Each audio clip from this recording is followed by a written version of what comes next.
I just refer back to the notice I filed, and I'd like a living, breathing man to point me out across the room and utter my name, that I have done them harm, caused them injury or any loss, and I would be fine to compensate anybody that I may have harmed during any of this. And if without a victim, Well, let me go ahead and the state can't be a victim because the state is the state. You cannot be party to prosecuting, charging, and trying for monetary gain the same case. I refer you to Marbury versus Madison. all right, let me begin with the first thing that we have to do today, and that is decide whether or not you have violated the conditions of probation that were. All right, then the next matter, I think the last matter that we had on the 945 docket is the matter of the People versus Jeffrey Zunick. It's a revocation of probation hearing. Mr. Zunick, are you present? Yes. Okay, why don't you come forward and have a seat at the table? I have a notice, Your Honor, that I'd like to file with the court Okay, for the record. okay, Mr. Bayman. thank you.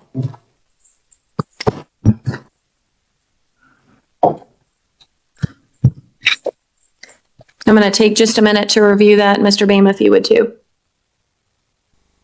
All right, can I have the appearances of the party beginning with the People first? Matthew Bama, 41464.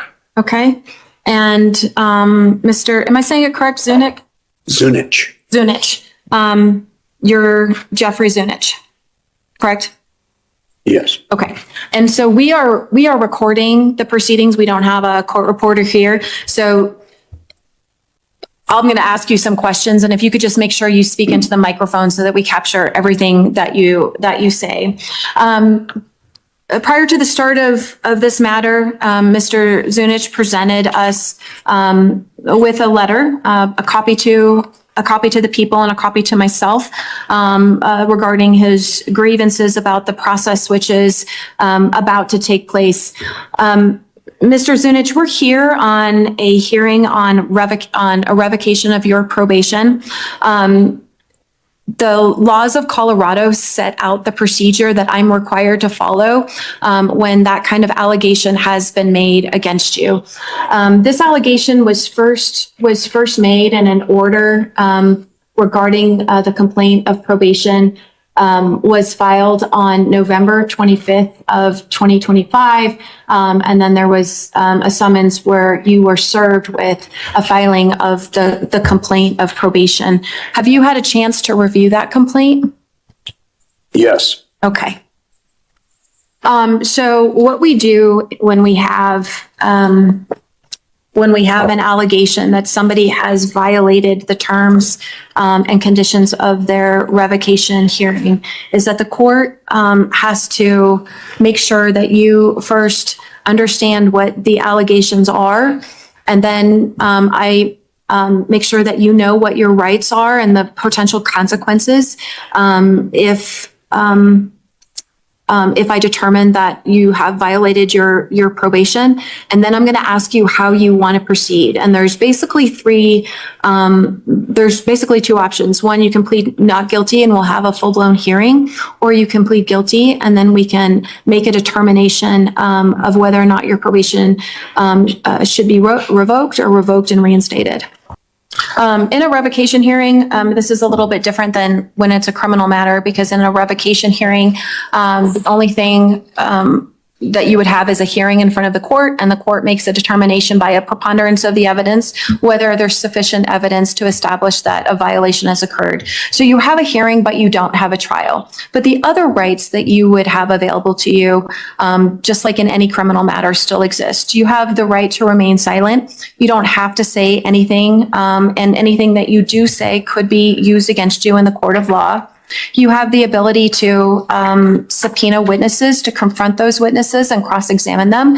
You have the ability to call your own witnesses to testify on I was your denied behalf. that in the original case way back. So I can't do anything about what transpired in the original case. I can only talk The about. judge has since been released for misconduct And one of the arresting officers is absconded from justice. So the only thing that I can do for you here today is address the revocation of probation. That's the only thing that I'm authorized to do at this point in time. And so I'm just going to tell you your rights that are associated with this hearing. So in addition to the cross-examination rights, I've talked about the right to remain silent, the right to a hearing. You have the right to persist, in your not guilty determination. And if I were to make a finding, you would have a right to appeal that particular finding. It's the burden on the prosecution to establish by a preponderance of the evidence that that's been violated. Do you understand your rights in this matter? I comprehend them. Yeah, I'm not asking if you agree with them, but whether or not you understand them. And you indicated that you had reviewed a copy of the complaint. Let me just tell you what you have, what is alleged against you. One of the standard conditions of probation is that you will not use alcohol or possess any controlled substances without a prescription or in a manner that is inconsistent with a prescription, or use any illegal, dangerous, or abusable drugs or substances. The use or possession of medical marijuana is permissible unless such use or possession is prohibited by a court order or your conviction is for a violation of the Colorado Marijuana Code. The use or possession of natural medicine or natural medicine product is not permissible. And there's been an allegation that you have violated that by testing positive for methamphetamine and for alcohol. Standard condition number And for alcohol. and for alcohol. Standard condition number 7 states that you agree to submit to drug and alcohol testing as directed by the probation officer, that you understand that you are responsible for the cost of testing unless other arrangements have been made through the probation officer. And it's my understanding that you missed a number of UAs and a number of phone calls regarding that. As far as treatment goes, there's a standard condition number 8, which requires you to actively participate in, cooperate with, and successfully complete any referral, evaluation, assessment, or recommended program. These programs may include, but are not limited to, placement in a residential or outpatient program, counseling or treatment for drugs or alcohol, mental health, domestic violence, cognitive behavioral, offense-specific, or anger management. And that you agree to sign any necessary releases of information and that you are responsible for the cost of treatment and services unless other arrangements have been made through the probation officer. And as of the date that this complaint was filed, that you had not signed up for any treatment. And then the last condition, number 12, states that you will comply with any requirements of the probation officer, including answering all reasonable questions asked by the probation officer in order to meet the conditions imposed by the court, and that you agree to sign all releases of information necessary for the probation department to communicate with others regarding supervision. And it's my understanding that standard condition number 12 is alleged to be violated for failing to comply with the terms of the electronic home monitoring. Lastly, I object to that. so I've done 90 days on an ankle bracelet already.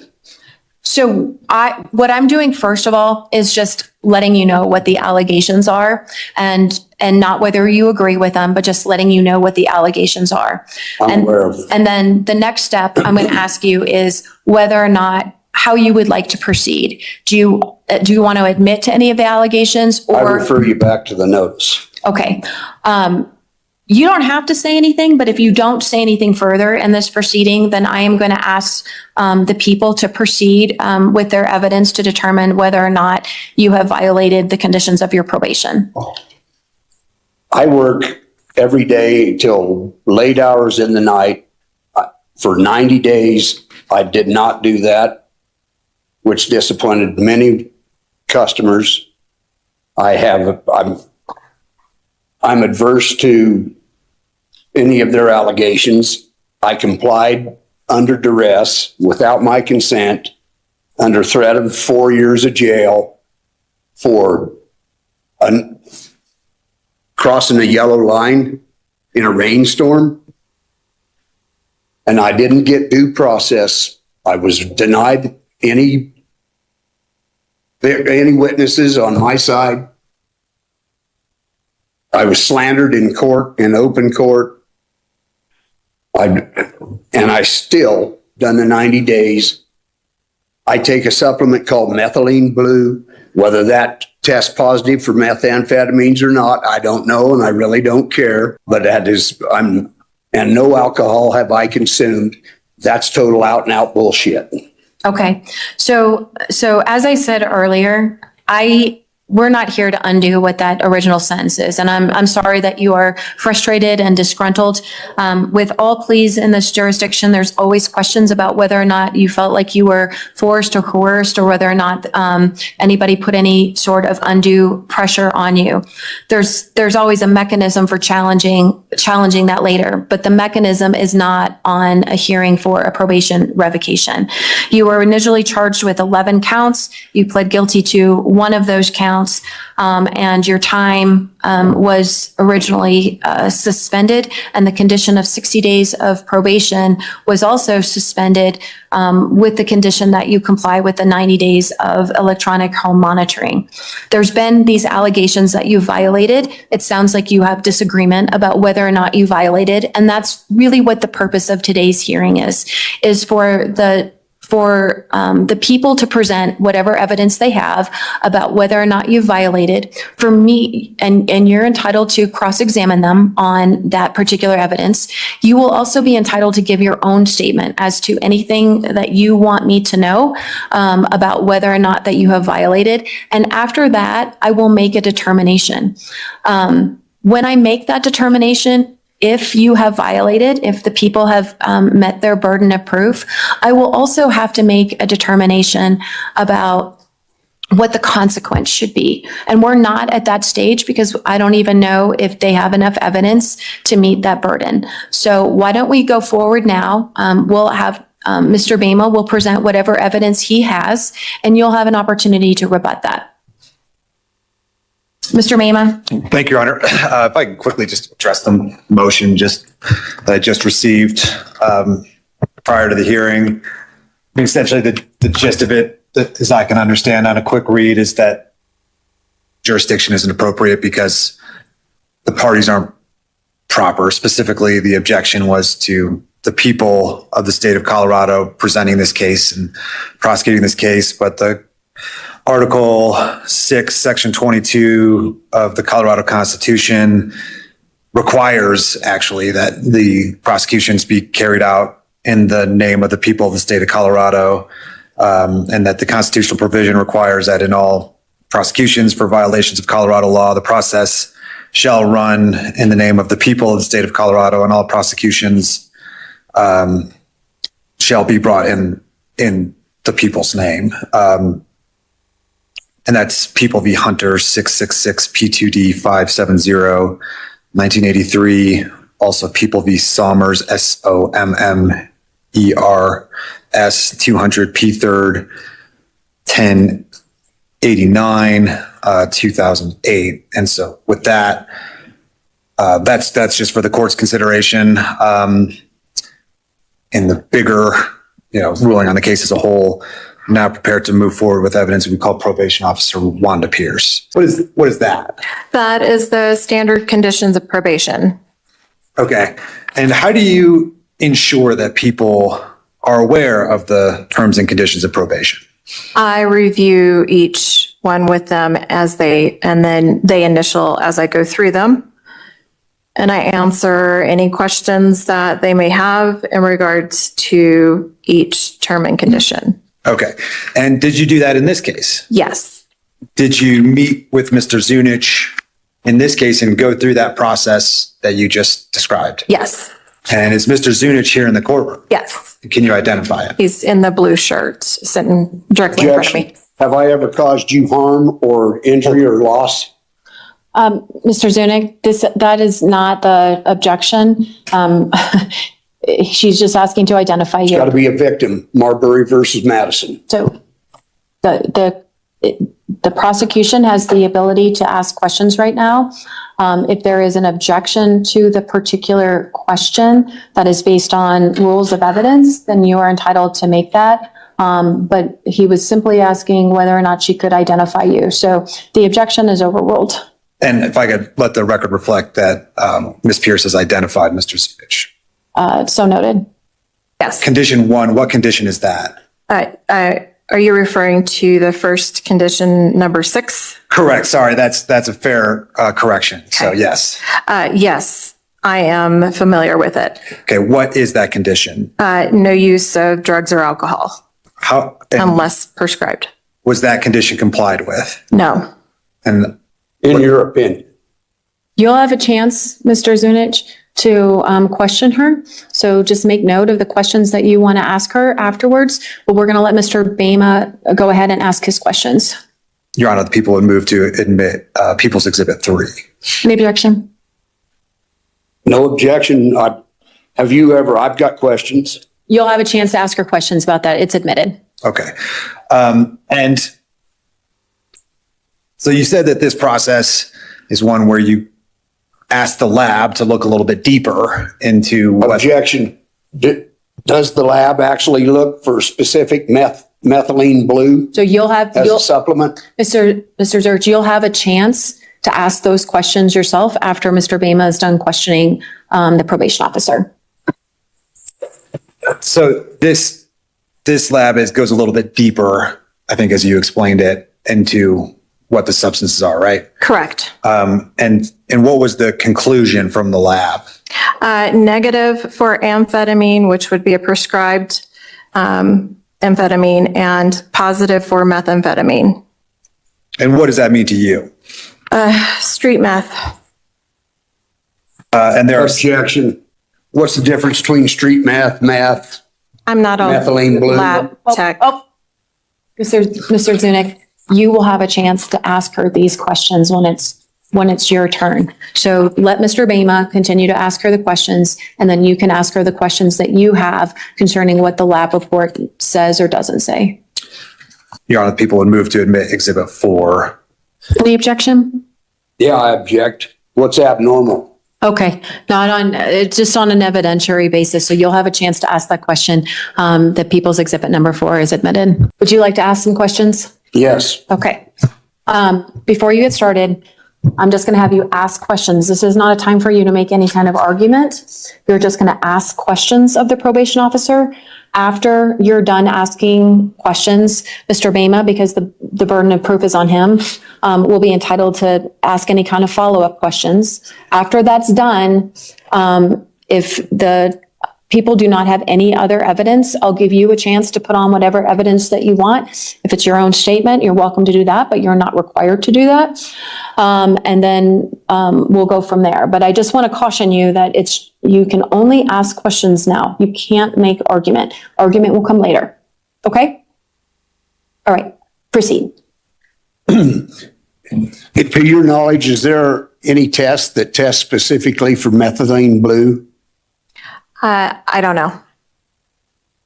And do you know if methylene blue would test hot for street meth or amphetamines or Ritalin or any others? Do you know that?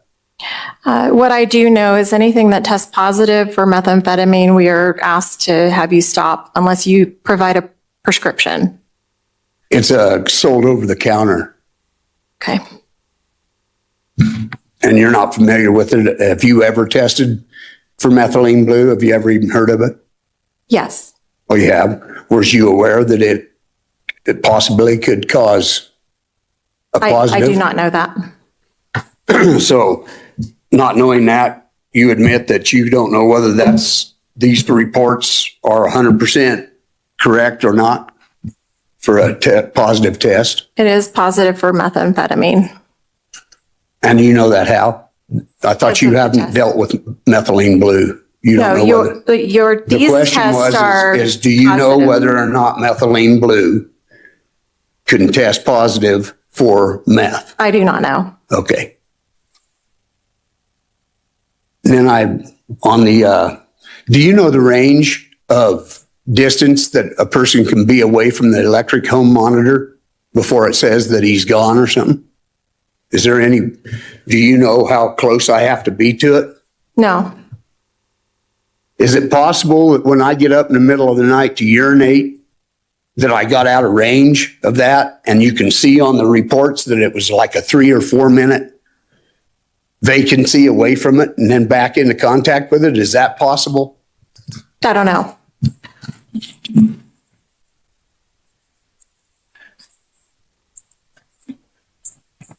So what you're saying is you're going off presumptions that you have no clue.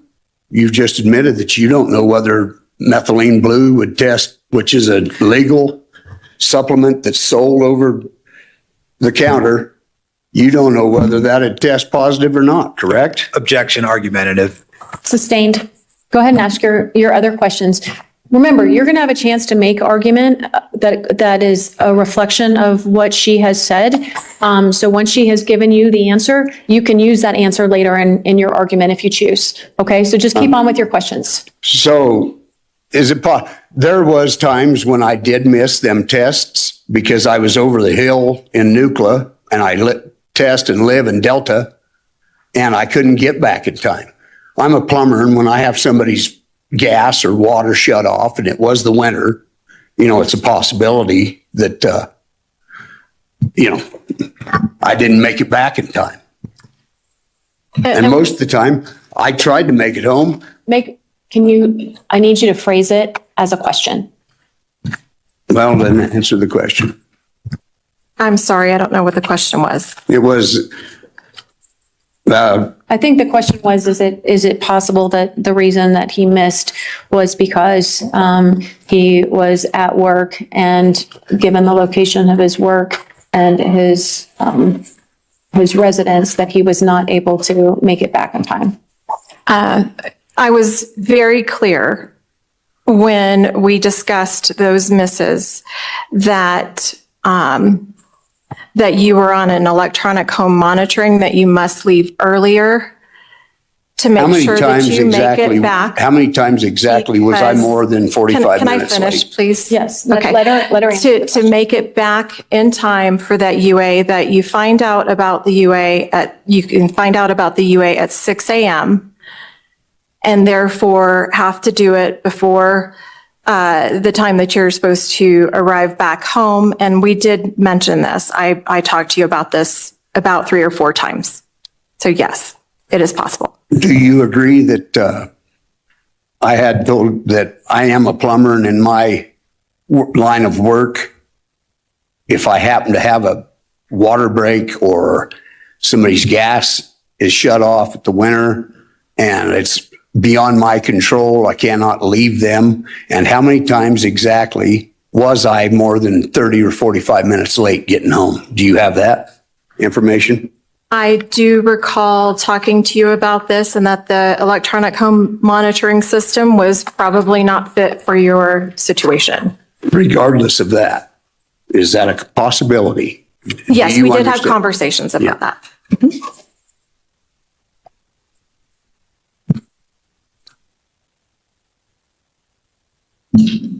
Have I displayed aggressive or unfit behavior towards you through all of this? Or was I called in and one time you did give me a weekend or a day that I could go to Saguache and finish a job for an inspection?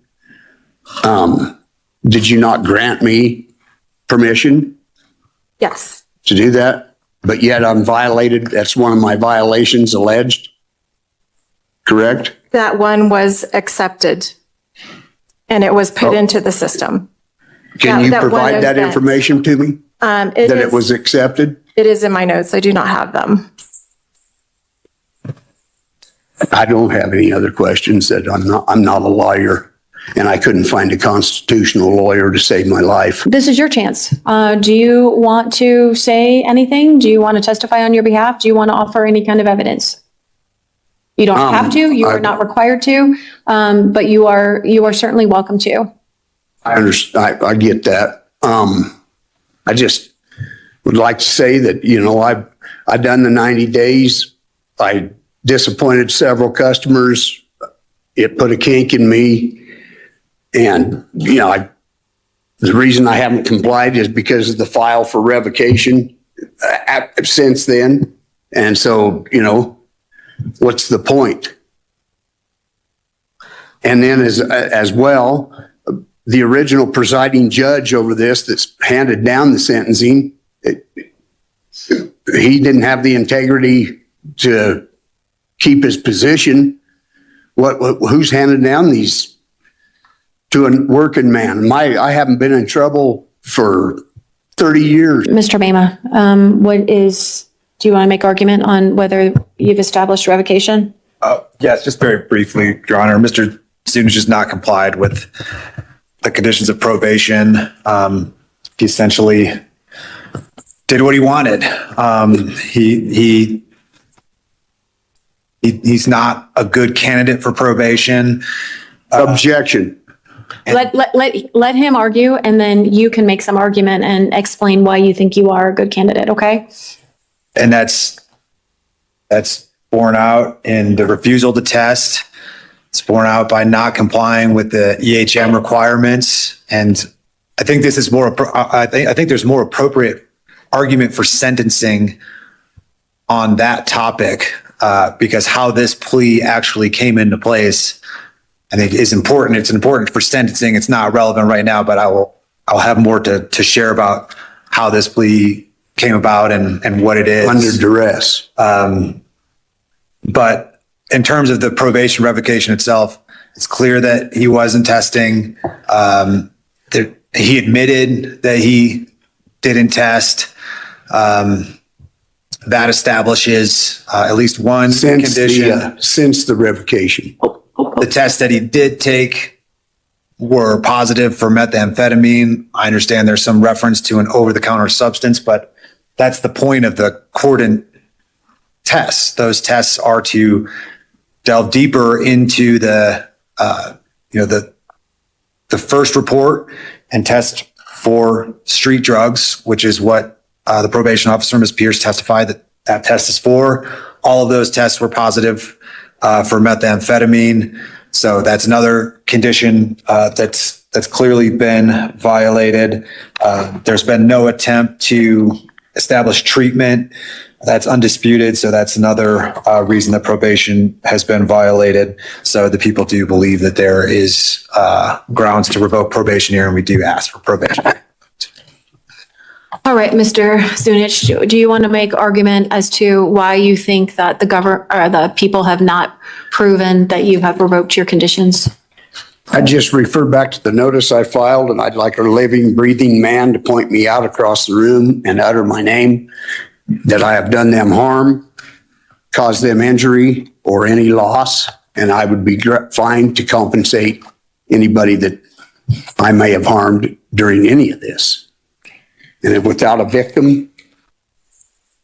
Well, let me go ahead and the state can't be a victim, because the state is the state. You cannot be party to prosecuting, charging, and trying for monetary gain the same case. I refer you to Marbury versus Madison. All right, let me begin with the first thing that we have to do today, and that is decide whether or not you have violated the conditions of probation that were established in your sentencing order. Before I get to that, though, I'm going to address the jurisdictional issue. Essentially, what you're asserting to this court is that this court lacks jurisdiction, and Mr. Bama is correct that Article 6, Section 22 does require the people to carry out the prosecution, and that is here in San Miguel County through the district attorney's office. So I do find under the authority of People versus Hunter, 66 P. 2nd, 570, 1983, and all of the subsequent cases that have been decided since then, determining that this court does have jurisdiction to decide whether or not your conditions of probation have been violated. So in conformity with the statute that directs me as to the mechanism that I am to follow about whether or not you have complied with your conditions. I do find that you have violated your conditions. And let me talk to you about what my specific findings are.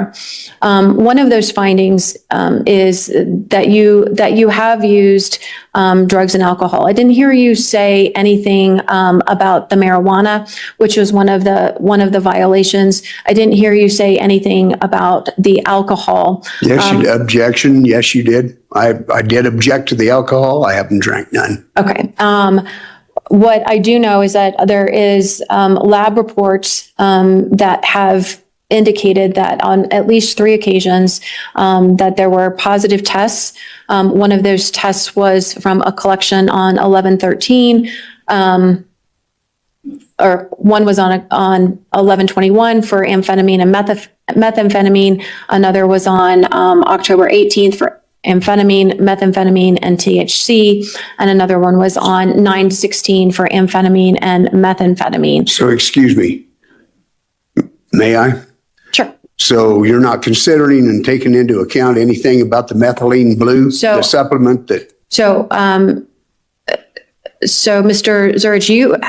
Zunick, you have asserted that you were taking an over-the-counter medication, and you have asserted that that particular over-the-counter medication would test, if tested, would test positive for methamphetamine.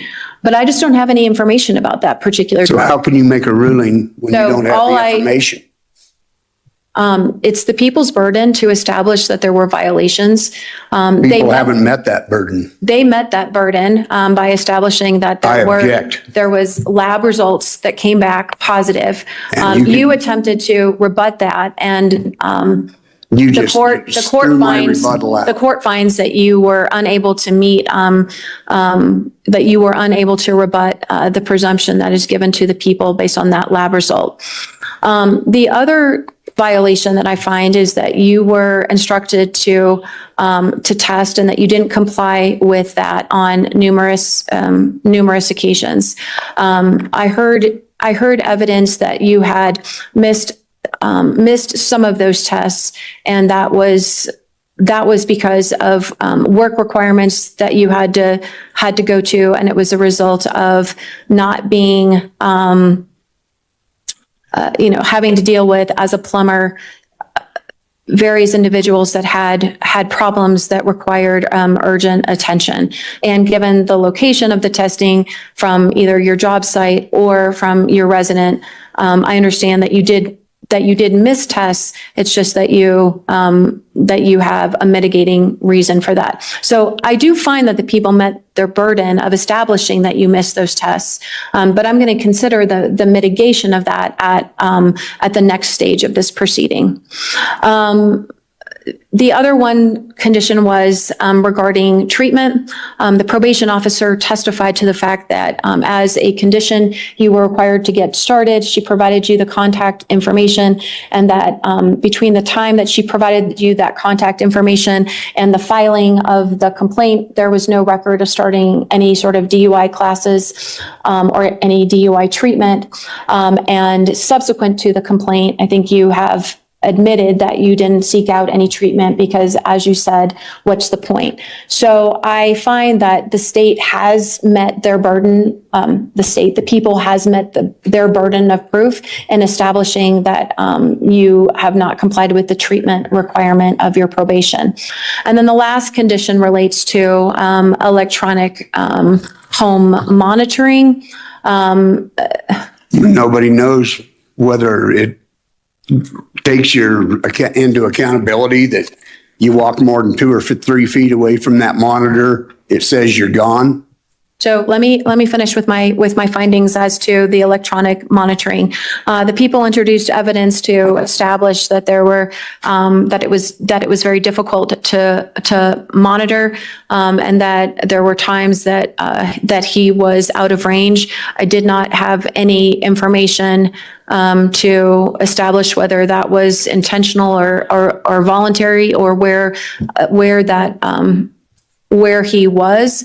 And so as to the electronic monitoring, I am going to find that condition that condition has not been violated. But that does leave us with 3 conditions that were violated. And so I am going to find that your probation should be revoked. That leaves us in a position of making a decision about what should happen now that your probation has been revoked.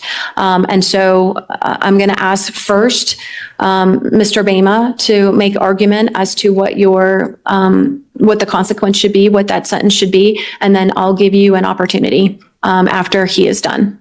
Mr. Bama.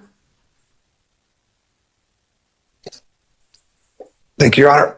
So this, the underlying plea here was a plea to a third DUI. And just to give the court some background on how this went, Mr. Zunich was self-represented throughout the entire process. He was competent. I mean, he filed motions. We had full-on suppression hearings. Those were ultimately ruled on. This plea, which was at the offer was minimums for a third, was entered the day that the trial was scheduled to happen. The jury was here. The jury was summoned.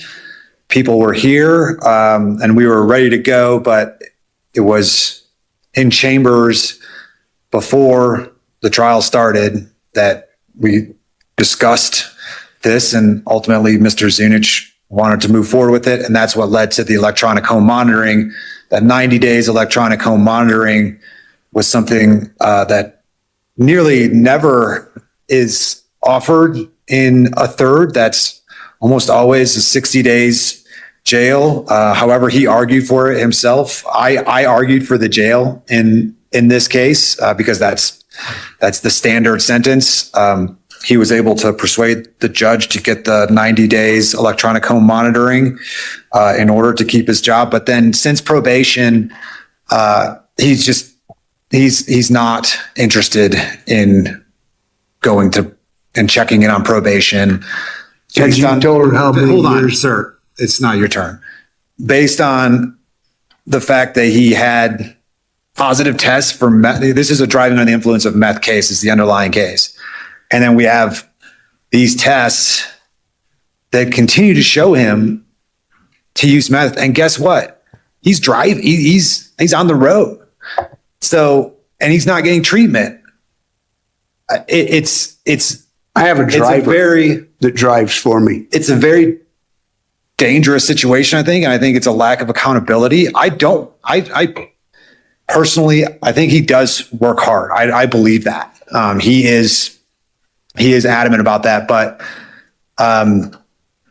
there needs to be some sort of consequence for the DUI, and his engagement with probation wasn't there.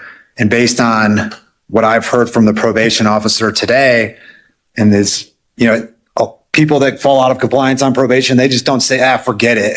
Like, we're going to go through a revocation hearing anyways. They try to convince the probation officer and the people that they are a good candidate for probation. Mr. Zunich has taken the exact opposite tact here and said, I don't want to do it. I'm not going to do it. Let's find out what happens. I made an offer of 60 days open prior to this. That wasn't accepted. Do I think that jail is appropriate here? I do. Do I think that he needs to do what he's fully exposed to? No. But I have argued from the beginning that 60 days jail is appropriate on a third DUI, and I remain of that position. I'm not asking for any additional jail unless the court thinks that's appropriate for his behavior on probation. But I do think that that's appropriate. And I also don't think, I would like to see him on probation just for testing alone, right? Just to stay on test to make sure that sobriety is, and that education that he's getting. But I have a feeling we're just going to be right back here again, and a jail closeout might be the most appropriate way. But I mean, ultimately, my goal is to make sure that he's safe and not using drugs. That's ultimately my goal. That's what probation was trying to do, and we haven't really made any progress. And so, what do you believe he's exposed to? According to the plea, he has, let me just bring it up so that I get it exactly right. It's 364 days suspended? Yes, he has an additional 1 year of jail suspended on condition of successful completion of probation. So there is a year of jail on the table. Correct. For a victimless crime. And you're asking for 60 days? Yes. And are you asking for probation to follow? That's the real tough question, right? Because I think that's really what this case calls for, but We're still unclear about the Mr. Zunich, methylene hold on. blue. Mr. Zunich has been given that chance and he's done nothing, and his attitude seems to be that he's not a good candidate for probation. Even though I think that the monitoring and the education is something that would do him a great benefit. We've already tried to force him, right, by sentencing him to probation, by ordering him to probation. We've tried to get him to do that. And I'm more than willing to give people a chance that want a chance, right? People that say, look, I know I screwed that up. I want to go back. I want to do the classes. I'm going to get back on testing. And I'm happy to give them that chance. I'm not hearing that that's what he's even asking, right? Mm-hmm. And it doesn't seem like, I mean, if he does and he puts something behind that, happy to consider it. But this probation revocation has been pending since last year, I can't remember the exact date, but the end of last year. And every time I've tried to, have conversations with him, it's just, there's nothing happens. And so what is your recommendation to the court? So for probation, can I consult with Ms. Pierce for just 1 second? Yeah. It's just a closeout, no more probation. And that's based on Ms. Pierce, who's had far more experience with Mr. Zunich than me. That's based on her position. Have any of the fines been paid? Not that I'm aware of. Okay, thank you. Mr. Zunich, would you like to make an argument on your behalf about what your sentence should be? Yeah, I mean, you found me not to be you found me to have complied by your own words. You didn't find me with the electric home monitoring. Does the 90 days on an ankle bracelet mean nothing that I've already went through? So, do you have anything else you want to add? Well, after my court was done, then the judge, within 2 weeks after that sentencing, he was disbarred or whatever it is. He's not on the court no more because of misconduct. And that's made me rethink the whole thing. And so, honestly, I do nothing but work. I don't hit the bars. I don't go out. I don't do anything but my job and my business. And I've been railroaded through this. I don't feel, it was a rainy night. There was no, as I said, there's no victim. I have no victims. And there's no, I just feel completely railroaded by all of it. When I've been exemplar how many years was it for the first 2 DUIs? Do you remember that, Mr. Bayman? 26 years and 27 years, 27 years later, I get a DUI when I don't even drink. Do you have anything else you want to add? This is a travesty. It's not justice. In my opinion, there are other things that need to be prosecuted than a hardworking man being run over the coals. Well, let me say this to you. because I'm prepared to announce what my sentence is going to be. And that, you're saying that today? I thought we was going to have another hearing and all this other, No, your sentencing is today. and I would have to so whatever you sentence me to, that starts right now? I don't even have time to get my affairs in order or anything? I'm going to give you time to get your affairs in order. Okay. Okay, so I want you to hear what I have to say. But I want to respond to a number of the things that you said. And one of the things that you've talked about repeatedly is that there was a judge, my predecessor, who stepped down from his position and was in the who has stepped down from his position after he was suspended. I don't have any information that would suggest to me, having reviewed the entirety of the court file before this proceeding, that there was anything amiss in the particular proceedings that led to you making a decision to plead guilty. I was, well, I and was so denied calling any witnesses or endorsing anybody So- at the trial. All I had the ability to do that day, I was informed, was to cross-examine. I couldn't endorse any witnesses. My due process was not. So, Mr. Zunich, the decisions that you made about how you wanted to resolve your case, you made them. I was not privy to those decisions, but I see nothing in the record that would suggest that there was anything amiss.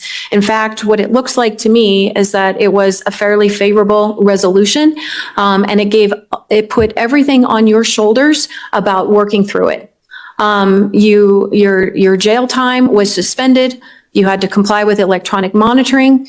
But most importantly, what the probation office wanted to see you do, what the people wanted to see you do, and what the court wanted to see you do was be successful and get the help that you needed. Because when you get to a point where you have a third DUI, that tells us that there is a problem. Whether the first two were years ago, the reality is you pled to a third DUI. That's all the information that I have. You were required to sit down and go through an evaluation process and go through the treatment process. Had you sat down and done that treatment process, we would probably be in a different situation. But you didn't sit down and do any treatment. You missed several of your DUIs and you tested positive. Had you come to the probation office and said, hey, here is the drug that I have been taking over the counter. Would you please ask your lab to go ahead and test this medication and see if it tests positive for methamphetamine? I had brought it up. I'm not talking about bring it up. I'm talking about bringing her what it is that you were taking so that it could have been tested. But the fact of the matter remains, and I think Mr. Bama's point is spot on this, is that probation attempted to work with you.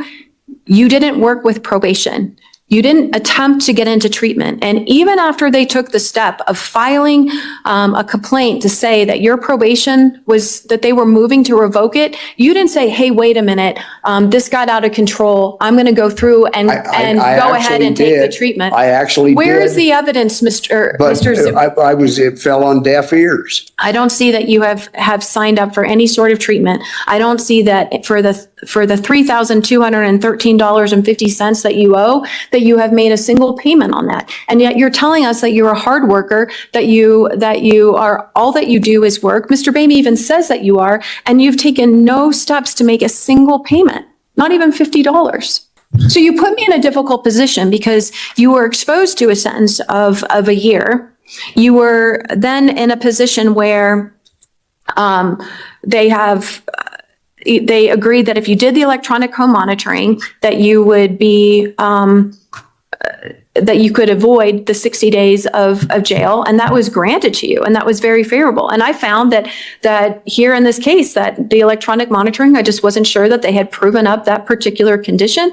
But I did find that all of the other conditions that they alleged were violated have been violated. So now I have to decide what is the appropriate what is the appropriate consequence? Because when I hear you speak and you talk about the jurisdiction of this court and you talk about what Judge Murphy did and you talk about all of these other things, what it tells me is that you do not have a respect for the process that this court is obligated to impose. It is the laws of the state of Colorado that we have to enforce. So I'm left in a difficult decision because I like when a person is working hard. That's important to me. I heard what you said, that you have somebody else who drives you, and so that you're not actually driving. I do not think that you are a candidate for probation. So I am going to impose a term of custody, but it is not going to be the 60 days. It is going to be 45. I will give you a chance to tell me when you would like to surrender to serve that time in custody. And then you can serve that time in custody. So that will give you a chance, give you 45 days, or it will give you a chance to get your affairs in order. You will be placed in custody. And then when you're done with this case. You don't have to get any treatment. You don't have to report to the probation office, and this will be done, and we won't see you again. But there does have to be a consequence for your actions, and that's what my sentence is going to be. When would you like to surrender? Can you give me a couple of days to figure that out? I need to have a date today of when you would like to surrender, but I'm willing to be flexible and give you I've got a period of time. project under bid right now, and I need to consult on that to find out if I have time to get my obligation on the bid.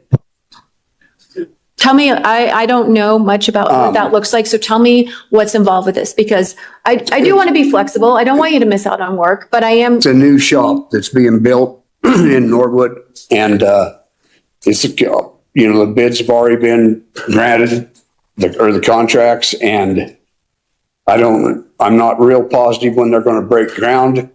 They were supposed to break ground last week, and it still hasn't. So I would like to talk to them, the general contractor, and find out exactly if it breaks ground. If we break ground in the next week or so, I can have my rough in and my underground done, and then do my time and hopefully be out in time. And how long would your rough in take? 10 days, week and a half for to run the pipes in the underground that get poured underneath the slab.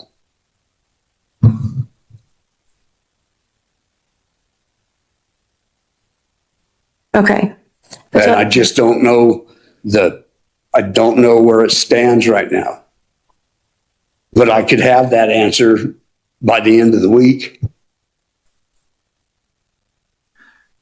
And I don't have any problem giving him more time. It's in this court, it's pretty regularly, let's do some jail time during off season or things like that. I mean, that flexibility is fine. And I mean, that sounds. Could I do 15-day stands? That we can't do. We have to do it continuously. And so we're going to do the 45 days continuously. I think it's a matter of when we're going to actually impose a start date. So I am, Mr. Bama, do you have a recommendation on whether we just continue this hearing to give him the opportunity to decide, or whether we set it for 30 days out for a surrender date? Yeah, just like issue a minimus for 30 days from now. I'm totally fine with that. I have no objection to that. I think that's because I know Mr. Zunic, I think, comes from Delta, so it's not an insignificant drive. So the less appearances happen, we can just set the date. And if 30 days is going to be enough for the process that he needs to play out, no problem. Okay, I'm not sure I understand what you're saying. So set it for surrender in 30 days. And then if that is not enough time, do you have a position? Oh, I mean, my position is I think 30 days is enough time based on what you're describing. If they start this project in the next week or so, the 10 days. So my inclination is today is Why don't we say a surrender date of May 1st? Is that a weekend? It is, it's a Friday. Okay, why don't we say Friday, May 1st will be your surrender date? That gives you a little bit over 30 days to get whatever you need done, get your, not only your affairs in order, but if you have this job, to get this job done. Your sentence is for 45 days, and you do need to, you do still have a fine in place that needs to be paid. So I would expect to see that fine gets paid, or then you'll have collection. And that will be the sentence of the court. Today's hearing was a powerful reminder that everyone has the right to speak and defend their side, but in the end, the court makes its decisions based on evidence and the record. The defendant raised several questions about the allegations and the previous proceedings, while the judge made it clear that this hearing was about the alleged probation violations, not reopening the original case. As the hearing unfolded, one thing became clear: the courtroom isn't just about arguments. Every decision comes with responsibility and consequences. And sometimes, the choices made outside the courtroom can ultimately determine what happens inside it. But what do you think? Was the judge's decision fair? Let us know your thoughts in the comments below. And if you enjoy real courtroom stories like this, make sure to like this video, subscribe to the channel, and hit the notification bell so you never miss the next case.